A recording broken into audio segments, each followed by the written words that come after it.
Welcome to Snappy Info. This is Jessie Ruby. This is session 2 and we're going to talk about studio norms. Our goal today is how to set up studio norms or expectations. We are also going to learn about the benefits of these and why they're important for every tab studio. How are we going to do that? First, we're going to tackle what are studio norms. Then we'll talk about how to create the studio norms, and then I will give you some examples of studio norms. What are studio norms? Studio norms are the expectation for students and for the whole tab studio. So they are a short list of things that is expected for everybody in the studio. What they do is they create some mutual accountability for everybody in the studio. And the great thing about the mutual accountability is that you are involving the students as part of this process. So it creates this community. And what it will do is the students are creating these, so it takes a lot of the pressure off of the teacher. So it's not the teacher always coming up with the rules per se, but the students came up with these. So a lot of the time it will take pressure off of the teacher if there's any discipline issues at hand.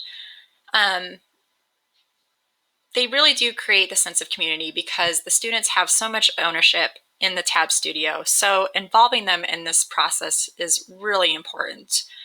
It gives them a chance to have their voices heard and what types of things they think that everybody should be accountable for in the studio.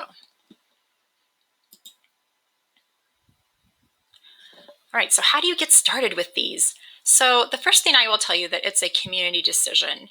Every year, my studio norm list looks a little different because I let my students decide what should be the norms. It's very short. It's very straight to the point.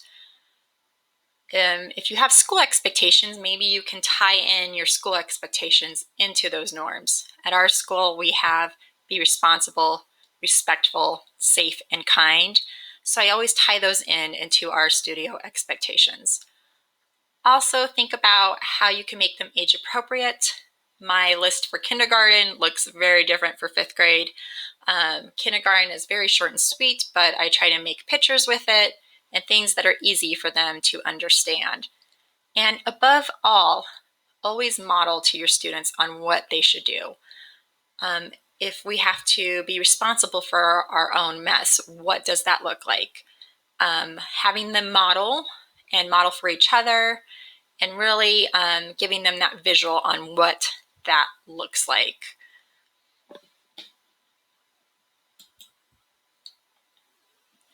Here are some examples of some great studio norms.